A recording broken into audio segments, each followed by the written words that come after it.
If you're a young man and are currently struggling, just remember that nobody cares and it only gets worse from here. Nobody's coming to save you, not your parents, not your online mutuals, not some e-girl with a heart of gold. They'll send you a couple of crying emojis in the group chat and then go live on TikTok. Honestly, that's the support system in 2026. Beautiful, truly peak human innovation. But personally speaking, as your host, Altabzi, I'm not pulling anyone or anything. I am a bitchless, rizless, holeless, 5'11 chud on a good day at least, with socks and shoes. Full-blown incel and such. Honestly, it was over before it began. Truly, the game was rigged from the start. You know, having my difficulty set to nightmare or veteran mode. And God forgot to give me a tutorial, which is why I'm black-pilled, because I know it's over for me. And you know, that's okay. That's fine. Really, it's fine. You know, I appreciate the cope comments, you know, the just be you, bro, just be confident ass messages, but you know, let's not invalidate my suffering, you know, my struggle, my sacrifice. I've put in the work, I've put in the hours, I've taken the advice, and I'm still here. Holding Stacy's. Where do you see any Stacy's? Is she in the room with us right now? Is Stacy in the room with us right now? I don't think so. Because guess what? There are no Stacy's. There's trolls, people trolling me.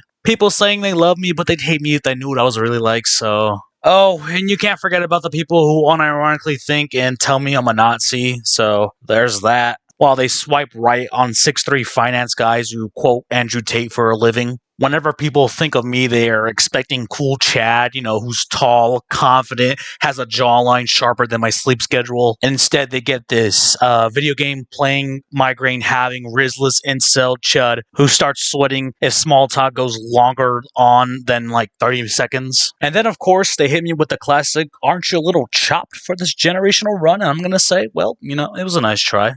And then I go home, queue up another solo match, and die immediately. So yeah, I'm with you, viewer. We're not pulling any Stacy's because there's no Chad here. Chad left the server years ago. I'm what remains. The final boss of mediocrity. And it's just like, do you know that I have nothing in my life because I don't smoke, I don't drink, I don't do drugs, nor do I have a girlfriend. I'm depressed constantly. I get migraines if the lights are too bright and if the lights are too dim or if someone coughs too damn loud. I have no riz, I have no game. I'm chopped liver in these streets. I'm bitchless, I'm holeless, I'm an incel. My daily routine is wake up, stare at the ceiling for 20 minutes or so, wondering why I exist, scroll Twitter until I hate myself more, eat the same rotating cast of sad meals, goy slop after goy slop, because apparently that's peak performance for me, grind some game I'm not even having fun at, then lie in bed at 3 a.m. refreshing the same 5 apps like I'm a lab rat waiting for a dopamine hit. Society tells you to just improve, whatever that means.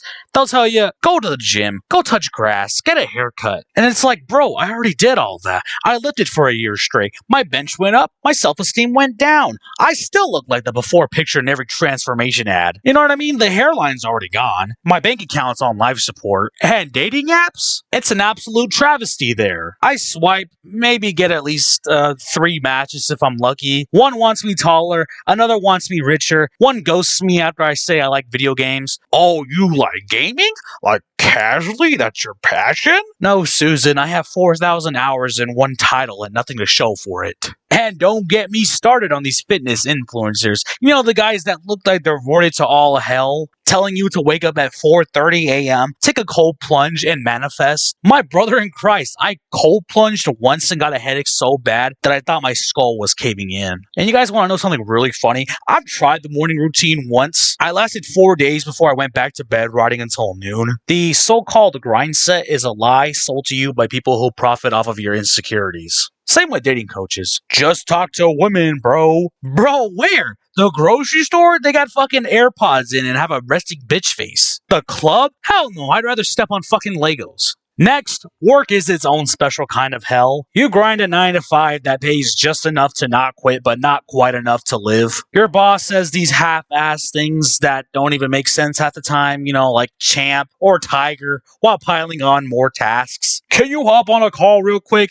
at 6:47 p.m. on a Friday? No, Brian, I cannot. I hope your fucking standing desk collapses for all I care. And then you come home too tired to do anything except stare at a screen until your eyes burn. Ladies and gentlemen, this is the new American dream they've been selling us. Or they're going to sell us. Go to college, get in debt, get a real job. Now the average Joe, which is you and I, viewer, is going to be paying off student loans for a degree we don't use while our sleep schedules commit seppuku. The black pill isn't even shocking anymore. It's just Monday. Every time you see another guy your age posting about his new girlfriend, new car, new apartment, you feel that little sting. Meanwhile, you're here alone, building a body count of 0 in a Steam library that keeps growing. The memes are funny though. At least we have that. We can laugh at the abyss while it laughs back at us. Look, if you're out there struggling right now, same, honestly. Welcome to the club.